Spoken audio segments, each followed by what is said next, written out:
Hello everyone, welcome back to Chandana Vijay vlogs. ಹೇಗಿದ್ದೀರಾ ಎಲ್ಲರೂ? I hope you all are good. ನಾನು ಕೂಡ ಅಷ್ಟೇ ತುಂಬಾ ಚೆನ್ನಾಗಿದ್ದೀನಿ. ಈ ದಿನನ ತುಂಬ ಹ್ಯಾಪಿಯಾಗಿ ಆ್ಯಂಡ್ ತುಂಬ ಹೆಲ್ದಿಯಾಗಿ ಸ್ಟಾರ್ಟ್ ಮಾಡೋಣ. ಇವತ್ತು ನಮ್ಮ ಡೇ ತುಂಬ ಅರ್ಲಿಯಾಗಿ ಸ್ಟಾರ್ಟ್ ಆಯಿತು ಅಂತಲೇ ಹೇಳ್ಬೋದು. ಮಾರ್ನಿಂಗ್ ನಾವು 4:30ಗೆಲ್ಲ ಸ್ನಾನ ಮಾಡ್ಕೊಂಡು ರೆಡಿಯಾಗಿ ಹೊರಗಡೆ ಹೋಗ್ತಾ ಇದ್ದೀವಿ. ಸ್ವಲ್ಪ ಕೆಲಸ ಆಯಿತು ಹೊರಗಡೆ. ಆ್ಯಂಡ್ ಚರ್ಚಲ್ಲಿ ಕೂಡ ಮಂತ್ ಸ್ಟಾರ್ಟಿಂಗಲ್ಲಿ ಪ್ರೇಯರ್ ಇರುತ್ತೆ, ಸೊ ಅಲ್ಲಿಗೂ ಪ್ರೇಯರ್ಗೆ ಹೋಗೋಣ ಅಂತ ಹೇಳ್ಬಿಟ್ಟು ಹೊರಟಿದ್ದೀವಿ. ಮಾರ್ನಿಂಗ್ ಪ್ರೇಯರ್ ಅಂತ ಹೇಳಿದ್ರೆ ಮಾರ್ನಿಂಗ್ 6 to 7 ಇರುತ್ತೆ ಅಷ್ಟೇ. ಅದಾದಮೇಲೆ ನಮ್ಮ ಕೆಲಸಗಳನ್ನ ಮುಗಿಸ್ಕೊಂಡು ಬರೋಣ ಅಂದ್ಕೊಂಡ್ವಿ. ATM ಹತ್ರ ಹೋಗಿ ಸ್ವಲ್ಪ ಅಮೌಂಟ್ನ ಕೂಡ ತೊಗೊಂಡು ಫ್ರೆಶ್ ವೆಜಿಟೇಬಲ್ಸ್, ಫ್ರೂಟ್ಸ್ ಎಲ್ಲನೂ ತೊಗೊಂಡು ಬಂದ್ವಿ. ನಾನಿವತ್ತು ಮಾರ್ನಿಂಗ್ ಡ್ರಿಂಕ್ಗೆ ಎಳ್ನೀರನ್ನ ತೊಗೋತಾ ಇದ್ದೀನಿ. ಎಳ್ನೀರು ನಮಗೆ ತುಂಬಾ ಹೆಲ್ಪ್ ಮಾಡುತ್ತೆ, ವೆಯ್ಟ್ ಲಾಸಿಗೆ ಸಖತ್ತಾಗಿ ಹೆಲ್ಪ್ ಮಾಡುತ್ತೆ, ವರ್ಕ್ ಆಗುತ್ತೆ. ಆ್ಯಂಡ್ ಬಾಡಿ ತುಂಬ ಡಿಹೈಡ್ರೇಷನ್ ಎಲ್ಲ ಆಗಿದ್ದರೆ ಹೈಡ್ರೇಟ್ ಆಗಿರೋದಕ್ಕೂ ಕೂಡ ಹೆಲ್ಪ್ ಮಾಡುತ್ತೆ. ಎಕ್ಸೆಸ್ ಆಫ್ ಹೀಟ್ ಆಗಿದ್ದರೆ ಬಾಡಿನಲ್ಲಿ ಉಷ್ಣಾಂಶ ಎಲ್ಲ ಜಾಸ್ತಿ ಆಗಿದ್ರೆ ಅದನ್ನು ಕೂಡ ಕಡಿಮೆ ಮಾಡುತ್ತೆ. ಸುಸ್ತು, ಜ್ವರ ಇಂಥ ಟೈಮಲ್ಲೂ ಕೂಡ ತುಂಬ ಸಹಕಾರಿ ಅಂತ ಹೇಳ್ಬೋದು. ಇದ್ರ ಬೆನಿಫಿಟ್ ತುಂಬಾ ಜಾಸ್ತಿ ಇರುತ್ತೆ. ತೆಂಗಿನ ಮರದ ಎಲ್ಲ ಒಂದು ಪಾರ್ಟ್ಸು ಕೂಡ ತುಂಬ ಯೂಸ್ಫುಲ್ ಅಂತ ಹೇಳ್ಬೋದು. ನಮಗೆ ಸಖತ್ತಾಗಿತ್ತು ಟೇಸ್ಟು. ನಾನು ಈ ಮಾರ್ನಿಂಗ್ ಡ್ರಿಂಕ್ನ ತುಂಬ ಎಂಜಾಯ್ ಮಾಡ್ತಾ ಕುಡಿದೆ. ತುಂಬ ಸ್ವೀಟಾಗಿ ತುಂಬ ಚೆನ್ನಾಗಿತ್ತು. ಬ್ರೇಕ್ಫಾಸ್ಟಿಗೆ ನಾನು ಸಾಬುದಾನ ಅಥವಾ ಸಬ್ಬಕ್ಕಿ ದೋಸೆನ ಮಾಡ್ಕೋತಾ ಇದ್ದೀನಿ. ತುಂಬಾ ಈಸಿ, ಕ್ವಿಕ್ಕಾಗಿ ಆಗುತ್ತೆ. ಹೇಗೆ ಮಾಡೋದಂತ ನೋಡ್ಕೊಳ್ಳೋಣ ಬನ್ನಿ. ನಾನು 1 ಕಪ್ ಅಷ್ಟು ಸಬ್ಬಕ್ಕಿನ ಈ ರೀತಿ ನೆನೆಸಿಟ್ಟಿದ್ದೆ ನೈಟೇ. ನೀರೆಲ್ಲ ಡ್ರೈನ್ ಮಾಡಿಬಿಟ್ಟು ಇಟ್ಕೊಂಡಿದ್ದೀನಿ. ಇದನ್ನು ಒಂದು ಮಿಕ್ಸಿ ಜಾರಿಗೆ ಹಾಕೋತಾ ಇದ್ದೀನಿ. ಮಿಕ್ಸಿ ಜಾರಿಗೆ ಹಾಕಿ ಇದನ್ನು ಸ್ವಲ್ಪ ನೀರನ್ನು ಹಾಕಿ ಗಟ್ಟಿಯಾಗಿ ರುಬ್ಕೋಬೇಕು. ದೋಸೆ ಹಿಟ್ಟು ಅದಕ್ಕೆ ಇರಬೇಕು, ಸ್ವಲ್ಪ ಗಟ್ಟಿಯಾಗಿ ರುಬ್ಕೋಬೇಕು. ಇದನ್ನು ಜಾಸ್ತಿ ಹೊತ್ತು ನೆನೆಸ್ಬೇಕು ಅನ್ನೋ ಅವಶ್ಯಕತೆ ಏನಿಲ್ಲ. ನೀವು ಒಂದು 4 hours ನೆನೆಸಿಟ್ರೇನೂ ಸಾಕು. 3 to 4 hours ಇದು ಚೆನ್ನಾಗಿ ನೆಂದು ಹೋಗಿಬಿಡುತ್ತೆ. ಇಲ್ಲ ಅಂತಂದರೆ ನೈಟು ಟೈಮ್ ಇದ್ದರೆ ನೈಟು ಕೂಡ ನೆನೆಸಿಟ್ಕೋಬೋದು. ಮಾಡೋದು ತುಂಬಾ ಈಸಿ, ಬೇಗ ಕೂಡ ಆಗುತ್ತೆ. ಇದು ಬ್ರೇಕ್ಫಾಸ್ಟಿಗೆ ಇದು ಒಂದು ಒಳ್ಳೆ ಆಪ್ಷನ್ ಅಂತ ಹೇಳ್ಬೋದು. ರುಬ್ಬಿಟ್ಕೊಂಡಿರೋಂಥ ಹಿಟ್ಟನ್ನು ಒಂದು ಬೌಲಿಗೆ ಶಿಫ್ಟ್ ಮಾಡ್ಕೋತಾ ಇದ್ದೀನಿ. ಇವಾಗ ಇದೇ ಮಿಕ್ಸಿ ಜಾರ್ಗೆ 1 ಕಪ್ ಅಷ್ಟು ರವೆನ ಹಾಕೋತಾ ಇದ್ದೀನಿ. ಬಾಂಬೆ ರವೆ ಅಥವಾ ಮೀಡಿಯಮ್ ರವೆ ಅಂತ ಹೇಳ್ತಾರೆ, ಅದನ್ನು ನಾನು ಯೂಸ್ ಮಾಡ್ಕೋತಾ ಇದ್ದೀನಿ. ನೀವು ಯಾವ ರವೆ ಬೇಕಾದರೂ ಯೂಸ್ ಮಾಡ್ಕೋಬೋದು. ಇದಕ್ಕೆ ಬನ್ಸಿ ರವೆ ಹಾಕೊಂಡ್ರೂ ಕೂಡ ಚೆನ್ನಾಗೇ ಇರುತ್ತೆ. ಇದಕ್ಕೂ ಕೂಡ ಸ್ವಲ್ಪ ನೀರನ್ನು ಹಾಕ್ಕೊಂಡು ರವೆನೂ ಕೂಡ ಗ್ರೈಂಡ್ ಮಾಡ್ಕೋತಾ ಇದ್ದೀನಿ. ಜಸ್ಟ್ ಸ್ವಲ್ಪ ನೀರನ್ನು ಹಾಕ್ಕೊಳ್ಳಿ, ಸ್ವಲ್ಪ ಗಟ್ಟಿಯಾಗಿ ಇದನ್ನು ರುಬ್ಕೊಳ್ಳಿ. ನೀರು ಜಾಸ್ತಿ ಆದರೆ ಒಂದೇ ಸಲ ನಮ್ಗೆ ಕಷ್ಟ ಆಗುತ್ತೆ ದೋಸೆ ಮಾಡೋಕ್ಕೆಲ್ಲ. ಅದಕ್ಕೋಸ್ಕರ ನೀರು ಸ್ವಲ್ಪ ಕಡಿಮೆ ಹಾಕಿ ಗಟ್ಟಿಯಾಗಿ ರುಬ್ಕೊಂಡು ಆಮೇಲೆ ಅಳತೆ ನೋಡಿಕೊಂಡು ನೀರನ್ನು ಹಾಕೊಳ್ಬೋದು. ಇವಾಗ ಮಿಕ್ಸಿ ಜಾರ್ಗೆ ಸ್ವಲ್ಪ ನೀರನ್ನು ಹಾಕಿ ಮಿಕ್ಸಿಲಿ ಒಂದೇ ಒಂದು ರೌಂಡ್ ಗ್ರೈಂಡ್ ಮಾಡಿ ತಿರುಗಿಸಿ ಅದನ್ನು ಕೂಡ ನೀರನ್ನು ಕೂಡ ಇದ್ರ ಜೊತೆ ಆ್ಯಡ್ ಮಾಡ್ಕೋತಾ ಇದ್ದೀನಿ. ಈ ರೀತಿ ಮಿಕ್ಸಿ ಜಾರ್ಗೆ ಸ್ವಲ್ಪ ನೀರನ್ನು ಹಾಕಿ ಮಿಕ್ಸಿಲಿ ತಿರುಗಿಸೋದ್ರಿಂದ ಕರೆಕ್ಟಾಗಿ ನೀಟಾಗಿ ಅಂಟ್ಕೊಂಡಿರೋದೆಲ್ಲದೂ ಕೂಡ ಬಿಟ್ಕೊಳ್ಳುತ್ತೆ. ಅದಕ್ಕೋಸ್ಕರ ಇವಾಗ ನೀರನ್ನು ಸೇರಿಸಿದ್ಮೇಲೆ ಎಷ್ಟು ಪ್ರಮಾಣದಲ್ಲಿ ನೀರು ಬೇಕೋ ಅಷ್ಟನ್ನು ಸೇರಿಸಿದ್ಮೇಲೆ ಒಂದು ಸಲ ಮಿಕ್ಸ್ ಮಾಡ್ಕೋತಾ ಇದ್ದೀನಿ. ಈ ಟೈಮಲ್ಲೇ ನಾನು ರುಚಿಗೆ ತಕ್ಕಷ್ಟು ಉಪ್ಪನ್ನು ಕೂಡ ಸೇರಿಸ್ಕೊತಾ ಇದ್ದೀನಿ. ಉಪ್ಪನ್ನು ಹಾಕೊಂಡ್ಮೇಲೆ ಕೂಡ ಒಂದು ಸಲ ಚೆನ್ನಾಗಿ ಮಿಕ್ಸ್ ಮಾಡ್ಕೊಳ್ಳಿ. ಈ ರೀತಿ ಚೆನ್ನಾಗಿ ನೀಟಾಗಿ ಮಿಕ್ಸ್ ಮಾಡ್ಕೊಂಡಿದ್ದಾದಮೇಲೆ ಇದಕ್ಕೆ ವೆಜಿಟೇಬಲ್ಸ್ ಮತ್ತು ಸೊಪ್ಪನ್ನು ಆ್ಯಡ್ ಮಾಡ್ಕೋಬೇಕಾಗತ್ತೆ. ನಾನು ಕ್ಯಾರೆಟ್ನ ತುರಿದ್ಬಿಟ್ಟು ಹಾಕೋತಾ ಇದ್ದೀನಿ. ಒಂದೇ ಒಂದು ಕ್ಯಾರೆಟ್ನ 1 ಕಟ್ಟಷ್ಟು ಸಬ್ಬಕ್ಕಿ ಸೊಪ್ಪನ್ನು ಹಾಕೋತಾ ಇದ್ದೀನಿ. ಈ ರೀತಿ ಸೊಪ್ಪನ್ನು ಹಾಕೋದ್ರಿಂದ ಟೇಸ್ಟು ತುಂಬಾ ಚೆನ್ನಾಗಿರುತ್ತೆ. ಒಂದೇ ಒಂದು ಹಸಿಮೆಣ್ಸಿನ್ಕಾಯಿನ ಚಿಕ್ಕದಾಗಿ ಕಟ್ ಮಾಡಿ ಹಾಕೋತಾ ಇದ್ದೀನಿ. ಸ್ವಲ್ಪ ಕೊತ್ತಂಬರಿ ಸೊಪ್ಪನ್ನು ಕೂಡ ಹಾಕೋತಾ ಇದ್ದೀನಿ. ನೀವು ಇದಕ್ಕೆ ಸ್ವಲ್ಪ ಸೌತೆಕಾಯಿನೂ ಕೂಡ ತುರಿದ್ಬಿಟ್ಟು ಹಾಕೋಬೋದು. ಬೀಟ್ರೂಟ್ ಕೂಡ ತುರಿದ್ಬಿಟ್ಟು ಹಾಕೋಬೋದು. ನಿಮ್ಗೆ ಯಾವುದಾದ್ರೂ ಬೇರೆ ತರಕಾರಿ, ಕ್ಯಾಬೇಜ್ ಎಲ್ಲ ಹಾಕ್ಕೊಳ್ಳೋದು ಇಷ್ಟ ಆಗುತ್ತೆ ಅನ್ನೋದಾದರೆ ಹಾಕೊಬೋದು. ನಾನು ಆ ರೀತಿಯೂ ಮಾಡ್ತೀನಿ.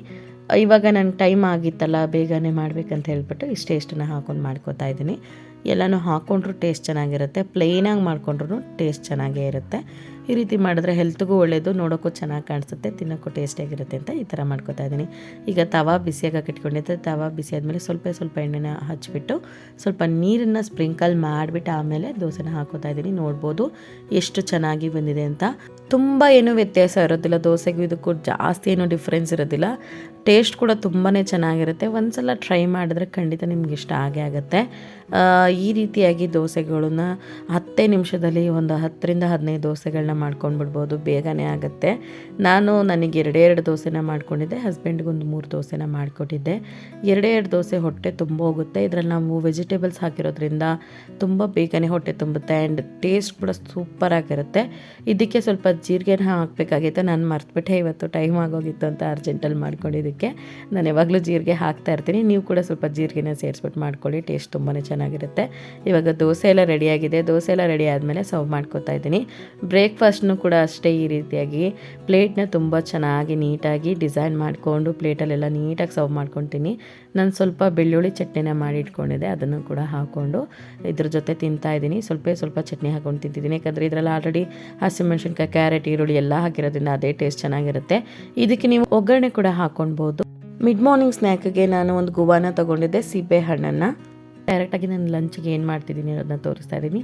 ಇವತ್ತು ರಾಗಿ ಸೂಪ್ ಮಾಡ್ಕೊಳ್ಳೋಣ ಲಂಚ್ಗೆ ಅನ್ನೋದನ್ನು ಐಡಿಯಾ ಮಾಡ್ಕೊಂಡಿದ್ದೆ. ತುಂಬ ಬೇಗನೂ ಆಗುತ್ತೆ, ಟೇಸ್ಟು ತುಂಬ ಚೆನ್ನಾಗಿರುತ್ತೆ ಆ್ಯಂಡ್ ತುಂಬ ಹೆಲ್ತಿ ರೆಸಿಪಿ ಇದು. ಅದಕ್ಕೋಸ್ಕರ ರಾಗಿ ಸೂಪ್ ಮಾಡ್ತಿದ್ದೀನಿ. ಬನ್ನಿ ಹೇಗೆ ಮಾಡೋದು ಅಂತ ನೋಡ್ಕೊಳ್ಳೋಣ. ಒಂದು ಸ್ವಲ್ಪ ದೊಡ್ಡ ಪಾತ್ರೆ ತೊಗೊಂಡಿದ್ದೀನಿ, ಯಾಕಂದರೆ ನಾನು ವೆಜಿಟೇಬಲ್ ಜಾಸ್ತಿ ಯೂಸ್ ಮಾಡ್ತೀನಲ್ವ, ಅದಕ್ಕೋಸ್ಕರ ದೊಡ್ಡ ಪಾತ್ರೆಗೆ ಒಂದು 2 ಸ್ಪೂನಷ್ಟು, ಕಡಿಮೆನೇ, ಜಾಸ್ತಿ ಎಣ್ಣೆನೂ ಹಾಕ್ಕೊಂಡಿಲ್ಲ, ಒಂದು 2 ಸ್ಪೂನಷ್ಟು ಎಣ್ಣೆ ಹಾಕ್ಕೊಂಡು ಇದಕ್ಕೆ ಶುಂಠಿ ಬೆಳ್ಳುಳ್ಳಿ ಪೇಸ್ಟು 1.5 ಟೀ ಸ್ಪೂನಷ್ಟು ಹಾಕ್ಕೊಂಡು ಮಿಕ್ಸ್ ಮಾಡ್ಕೊತಾ ಇದ್ದೀನಿ. ಇದು ಫ್ರೈ ಆದಮೇಲೆ ಹಸಿಮೆಣ್ಸಿನ್ಕಾಯಿ ಮತ್ತು ಈರುಳ್ಳಿನ ಕಟ್ ಮಾಡಿ ಇಟ್ಕೊಂಡಿದ್ದೆ ಈ ರೀತಿ ಚಿಕ್ಕದಾಗಿ, ಅದನ್ನು ಕೂಡ ಹಾಕ್ಕೊಂಡು ಫ್ರೈ ಮಾಡ್ಕೊತಾ ಇದ್ದೀನಿ. ಇದು ಫ್ರೈ ಆದಮೇಲೆ ಇದ್ರ ಜೊತೆಗೆ ಟೊಮೆಟೊ ಕೂಡ ಹಾಕ್ಕೊಂಡು ಫ್ರೈ ಮಾಡ್ಕೊತಾ ಇದ್ದೀನಿ. ಈ ರೀತಿ ಒಂದು 2 ನಿಮಿಷ ಕೈ ಆಡಿಸ್ಕೊಂಡ್ರೆ ಸಾಕು, ಚೆನ್ನಾಗಿ ಫ್ರೈ ಆಗುತ್ತೆ.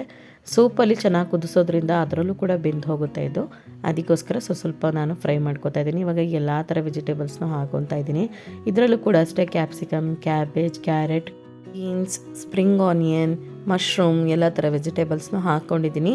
ನಿಮ್ಗೆ ಯಾವುದ್ಯಾವ್ದೆಲ್ಲ ವೆಜಿಟೇಬಲ್ ಇಷ್ಟ ಆಗುತ್ತೆ ನೋಡಿ ಅದನ್ನು ಹಾಕ್ಕೊಳ್ಬೋದು. ಇವಾಗ ಇದನ್ನು ಕೂಡ ಒಂದು ಸಲ ಚೆನ್ನಾಗಿ ಮಿಕ್ಸ್ ಮಾಡ್ಕೊತಾ ಇದ್ದೀನಿ. ಇದಕ್ಕೆ ರುಚಿಗೆ ತಕ್ಕಷ್ಟು ಉಪ್ಪು ಮತ್ತು ಸ್ವಲ್ಪ ಅರಿಶಿನ ಪುಡಿ ಹಾಕೋತಾ ಇದ್ದೀನಿ. ಆ್ಯಂಡ್ ವೈಟ್ ಪೆಪ್ಪರ್ ಪೌಡರ್ನ ನಾನಿಲ್ಲಿ ಯೂಸ್ ಮಾಡ್ಕೊತಾ ಇದ್ದೀನಿ, ಬ್ಲ್ಯಾಕ್ ಪೆಪ್ಪರ್ ಪೌಡರ್ ಕೂಡ ಯೂಸ್ ಮಾಡ್ಕೋಬೋದು. ಇವಾಗ ಇದೆಲ್ಲದನ್ನು ಚೆನ್ನಾಗಿ ಮಿಕ್ಸ್ ಮಾಡಿಕೊಂಡು ಹಾಗೆ 1-2 ನಿಮಿಷ ಬಿಟ್ಬಿಡಬೇಕು. ಇದರಲ್ಲಿರೋ ನೀರಿನ ಅಂಶದಲ್ಲೇ ಈ ತರಕಾರಿಗಳೆಲ್ಲ ಸ್ವಲ್ಪ ಫ್ರೈ ಆಗಬೇಕು. ಅಲ್ಲಿವರೆಗೂ ಕೈ ಆಡಿಸ್ತಾ ಹಾಗೆ ಫ್ರೈ ಮಾಡ್ಕೊಳ್ಳಿ. ನೋಡ್ಬೋದು ಎಷ್ಟು ನೀರಿನ ಅಂಶ ಬಿಟ್ಕೊಂಡಿದೆ ಅಂತ. ಇದಾದಮೇಲೆ ನಾನು ಇದಕ್ಕೆ 1 ಹಿಡಿಯಷ್ಟು ಕರಿಬೇವನ್ನು ಹಾಕೋತಾ ಇದ್ದೀನಿ. ಕರಿಬೇವು ಎಣ್ಣೆನಲ್ಲೂ ಕೂಡ ಫ್ರೈ ಮಾಡ್ಕೋಬೋದು, ಇಲ್ಲ ಈ ರೀತಿ ಕೂಡ ಹಾಕ್ಕೊಂಡು ಮಿಕ್ಸ್ ಮಾಡ್ಕೋಬೋದು. ಟೇಸ್ಟ್ ತುಂಬಾ ಚೆನ್ನಾಗಿರುತ್ತೆ. ನಾನು ಎಷ್ಟು ಮಿಕ್ಸ್ ಮಾಡ್ತಾಯಿದ್ರು ಅದರಲ್ಲಿ ನೀರು ಬರ್ತಾನೆ ಇತ್ತು. ಸುಂಡ್ರೋಕ್ಕೆ ಅಂತ ಇದನ್ನು ಬಿಟ್ಬಿಟ್ಟು ಒಂದು ಕಡೆ ನಾನು ಸ್ವಲ್ಪ ರಾಗಿ ಹಿಟ್ಟನ್ನು ಒಂದು ಬೌಲಿಗೆ ಹಾಕ್ಕೊಂಡು ಮಿಕ್ಸ್ ಮಾಡ್ತಾಯಿದ್ದೀನಿ. ನಾವು ಮುದ್ದೆ ಮಾಡುವಾಗ ಹೇಗೆ ರಾಗಿ ಹಿಟ್ಟನ್ನು ಕಲಿಸ್ಕೊಳ್ತೀವೋ ನೀರನ್ನು ಹಾಕಿ, ಆ ರೀತಿಯೇ ಕಲಿಸ್ಕೋಬೇಕು. ಆದರೆ ತುಂಬ ತೆಳ್ಳಗೆ ಕಲಿಸ್ಕೋಬೇಕು, ಇದನ್ನು ಗಟ್ಟಿಯಾಗಿರಬಾರ್ದು. ತುಂಬ ಜಾಸ್ತಿ ತೆಳ್ಳಗೆ ಕಲಿಸ್ಕೊಂಡು ಇದನ್ನು ಒಂದು ಸೈಡಿಗೆ ತೆಗೆದಿಟ್ಕೊಂಡಿರ್ಬೇಕಾಗತ್ತೆ. ವೆಜಿಟೇಬಲ್ಸ್ ಎಲ್ಲ ಫ್ರೈ ಮಾಡಿದಾದ್ಮೇಲೆ ಅಷ್ಟೇ ರಾಗಿನ ಈ ರೀತಿ ಮಿಕ್ಸ್ ಮಾಡ್ಕೊಬೇಕಾಗತ್ತೆ. ವೆಜಿಟೇಬಲ್ಸಲ್ಲಿರೋ ನೀರು ಕೂಡ ಫುಲ್ಲು ಡ್ರೈ ಆಗಿತ್ತು, ಸುಂಡ್ರೋಗಿತ್ತು, ಎಲ್ಲ ಕರೆಕ್ಟಾಗಿ ಆಗಿತ್ತು. ಇದನ್ನು ಕೂಡ ಒಂದ್ಸಲ ಚೆನ್ನಾಗಿ ಮಿಕ್ಸ್ ಮಾಡಿಬಿಟ್ಟು ನೀರನ್ನು ಹಾಕ್ತಾಯಿದ್ದೀನಿ. ಸೂಪ್ ಮಾಡೋಕ್ಕೆ ಎಷ್ಟು ನೀರು ಬೇಕೋ ಅಳತೆ ನೋಡಿಕೊಂಡು, ನೀವು ಎಷ್ಟು ಜನ ಕುಡಿತೀರಿ, ಎಷ್ಟು ಬೌಲ್ ಬೇಕು ಅನ್ನೋದ್ರ ಮೇಲೆ ಡಿಪೆಂಡ್ ಆಗಿ ನೀರನ್ನು ಹಾಕೋಬೇಕಾಗತ್ತೆ. ಕುದೀತಾ ಇದು ಸ್ವಲ್ಪ ಗಟ್ಟಿ ಆಗುತ್ತೆ. ಸ್ವಲ್ಪ ನೀರು ಜಾಸ್ತಿ ಹಾಕ್ಕೊಳ್ಳಿ, ಕುದೀತಾ ಇರುವಾಗ ಅದು ಒಂದು ಒಳ್ಳೆ ಹದಕ್ಕೆ ಬರುತ್ತೆ. ನೀರು ಚೆನ್ನಾಗಿ ಕುದಿಯೋಕ್ಕೆ ಸ್ಟಾರ್ಟ್ ಮಾಡಿದ ಮೇಲೆ ಇದಕ್ಕೆ ರಾಗಿ ಹಿಟ್ಟು ನಾವು ಮಿಕ್ಸ್ ಮಾಡಿ ಇಟ್ಕೊಂಡಿರ್ತೀವಲ್ಲ ಅದನ್ನು ಆ್ಯಡ್ ಮಾಡ್ಕೋಬೇಕಾಗತ್ತೆ. ಈ ರೀತಿ ಚೆನ್ನಾಗಿ ಒಂದ್ಸಲ ಲಾಸ್ಟಲ್ಲಿ ಕೂಡ ಮಿಕ್ಸ್ ಮಾಡಿಬಿಟ್ಟು ಹಾಕ್ಕೊಳ್ಳಿ, ಯಾಕಂದರೆ ತಳಕ್ಕೆ ಹೊರಟೋಗ್ಬಿಟ್ಟಿರುತ್ತೆ, ಗಟ್ಟಿಯಾಗಿ ಎಲ್ಲ ತಳದಲ್ಲೇ ಕುತ್ಕೊಂಡ್ಬಿಟ್ಟಿರುತ್ತೆ ಹಿಟ್ಟೆಲ್ಲ. ಅದಕ್ಕೋಸ್ಕರ ಚೆನ್ನಾಗಿ ಒಂದ್ಸಲ ಮಿಕ್ಸ್ ಮಾಡಿಬಿಟ್ಟು ಈ ರೀತಿ ತಿರುಗಿಸ್ತಾ ಇರಬೇಕಾಗತ್ತೆ. ನೋಡ್ಬೋದು ನಾನು ಬಾಯ್ಲ್ ಆಗಕ್ಕೆ ಬಿಟ್ಟಿದ್ದೀನಿ ಎಷ್ಟು ಗಟ್ಟಿ ಆಗ್ತಾ ಇದೆ ಅಂತ. ಈ ರೀತಿ ಇರಬೇಕು, ತುಂಬ ಗಟ್ಟಿ ಇರಬಾರ್ದು. ಸ್ವಲ್ಪ ಲಿಕ್ವಿಡ್ ಆಗಿರುವಾಗಲೇ ಇದನ್ನು ಸ್ವಿಚ್ ಆಫ್ ಮಾಡ್ಕೊಳ್ಳಿ, ಯಾಕಂದರೆ ತಣ್ಣಗಾದ್ಮೇಲೆ ಜಾಸ್ತಿ ಗಟ್ಟಿ ಆಗಿಬಿಡುತ್ತೆ. ಅದಕ್ಕೋಸ್ಕರ ಲಾಸ್ಟಲ್ಲಿ ಇದಕ್ಕೆ ಸ್ವಲ್ಪ ಕೊತ್ತಂಬರಿ ಸೊಪ್ಪನ್ನು ಹಾಕಿ ಮಿಕ್ಸ್ ಮಾಡಿ ಸ್ಟವ್ನ ಸ್ವಿಚ್ ಆಫ್ ಮಾಡ್ಕೊತಾ ಇದ್ದೀನಿ. ತುಂಬ ಟೇಸ್ಟಿಯಾಗಿರುತ್ತೆ. ಹೆಲ್ತ್ ಚೆನ್ನಾಗಿ ಇಲ್ದಿರೋರ್ಗೆ, ಯಾರಿಗಾದ್ರೂ ಹುಷಾರಿಲ್ಲ, ಜ್ವರ, ಬಾಯಿ ಕೆಟ್ಟಿದೆ ಅಂದರೆ ಅಂಥವ್ರಿಗೂ ಕೂಡ ಮಾಡ್ಕೋಬೋದು. ವೆಯ್ಟ್ ಲಾಸ್ ಮಾಡೋಕ್ಕೂ ಕೂಡ ತುಂಬಾ ಹೆಲ್ಪ್ ಮಾಡುತ್ತೆ ಇದು. ದೇಹಕ್ಕೆ ತುಂಬ ಶಕ್ತಿ ಕೂಡ ಕೊಡುತ್ತೆ, ಯಾಕಂದರೆ ರಾಗಿ ಬಗ್ಗೆ ನಾನು ಆಲ್ರೆಡಿ ಹೇಳಿದ್ದೀನಿ, ತುಂಬಾ ಬೆನಿಫಿಟ್ ಇದೆ ಇದರಲ್ಲಿ. ಅದ್ರ ಜೊತೆ ನಾವು ಎಲ್ಲ ಥರ ವೆಜಿಟೇಬಲ್ಸ್ನ ಹಾಕಿರೋದ್ರಿಂದ ಎಲ್ಲರದ್ದು ಸತ್ವ ನಮಗೆ ಸಿಗುತ್ತೆ. ದೇಹಕ್ಕೆ ತುಂಬ ತಂಪು ಅಂತಲೇ ಹೇಳ್ಬೋದು. ಈ ಒಂದು ರೆಸಿಪಿನ ಒಂದ್ಸಲ ಟ್ರೈ ಮಾಡಿ. ಇದ್ರ ಬ್ರೇಕ್ಫಾಸ್ಟ್ಗೂ ಮಾಡ್ಕೋಬೋದು, ನೈಟ್ ಡಿನ್ನರ್ಗೂ ಕೂಡ ಮಾಡ್ಕೊಂಡು ಕುಡಿಬೋದು. ಇವಾಗ ಇದನ್ನು ನಾನು ಒಂದು ಬೌಲ್ಗೆ ಸರ್ವ್ ಮಾಡಿಕೊಂಡು ಲಾಸ್ಟಲ್ಲಿ ಸ್ವಲ್ಪ ಲೆಮನ್ ಜ್ಯೂಸ್ನ ಆ್ಯಡ್ ಮಾಡ್ಕೋತಾ ಇದ್ದೀನಿ. ಇದನ್ನು ಹಾಕೋದ್ರಿಂದ ಟೇಸ್ಟ್ ಚೆನ್ನಾಗಿರುತ್ತೆ, ಅದಕ್ಕೋಸ್ಕರ. ಬೇಡ ಅಂದರೆ ಸ್ಕಿಪ್ ಕೂಡ ಮಾಡ್ಕೋಬೋದು. ಒಂದ್ಸಲ ಚೆನ್ನಾಗಿ ಮಿಕ್ಸ್ ಮಾಡ್ಕೊಳ್ಳಿ. ಲೆಮನ್ ಜ್ಯೂಸ್ ಆ್ಯಡ್ ಮಾಡಿದ ಮೇಲೆ ನಾನು ಇದನ್ನು ತುಂಬ ಎಂಜಾಯ್ ಮಾಡ್ತಾ ಕುಡಿದೆ, ಸೂಪರಾಗಿತ್ತು. ಸ್ವಲ್ಪ ತಣ್ಣಗಾದ್ಮೇಲೆ ಕುಡೀರಿ, ತುಂಬ ಬಿಸಿ ಇರುವಾಗ ಕುಡಿಯೋಕ್ಕಾಗೋದಿಲ್ಲ. ಈ ಒಂದು ವಿಡಿಯೋ ಹೋಪ್ಫುಲಿ ನಿಮಗೆ ಇಷ್ಟ ಆಗಿರುತ್ತೆ ಹಾಗೂ ಯೂಸ್ಫುಲ್ ಆಗಿರುತ್ತೆ ಅಂತ ನಾನು ಅನ್ಕೋತಾ ಇದ್ದೀನಿ. ಇಷ್ಟ ಆಗಿದ್ರೆ ವಿಡಿಯೋನ ಲೈಕ್ ಮಾಡೋದನ್ನ ಮರಿಬೇಡಿ. ನಿಮ್ಮ ಫ್ರೆಂಡ್ಸ್ ಆ್ಯಂಡ್ ಫ್ಯಾಮಿಲಿ ಜೊತೆಗೆ ವಿಡಿಯೋನ ಶೇರ್ ಮಾಡ್ಕೊಳ್ಳಿ. ವಿಡಿಯೋ ಬಗ್ಗೆ ನಿಮ್ಮ ಅನಿಸಿಕೆ ಅಭಿಪ್ರಾಯಗಳನ್ನ ಕಾಮೆಂಟ್ ಬಾಕ್ಸಲ್ಲಿ ತಿಳಿಸೋದು ಮರಿಬೇಡಿ. ನಮ್ಮ ಚಾನಲ್ನ ಇನ್ನೂ ಯಾರ್ಯಾರು ಸಬ್ಸ್ಕ್ರೈಬ್ ಮಾಡ್ಕೊಂಡಿಲ್ಲ ಇವಾಗಲೇ ಸಬ್ಸ್ಕ್ರೈಬ್ ಮಾಡಿಕೊಂಡು ಪಕ್ಕದಲ್ಲಿರುವ ಬೆಲ್ ಐಕಾನ್ ಕ್ಲಿಕ್ ಮಾಡಿ ಆಲ್ ಅಂತ ಸೆಲೆಕ್ಟ್ ಮಾಡ್ಕೊಳ್ಳಿ. Thank you so much for watching. Love you all. Bye.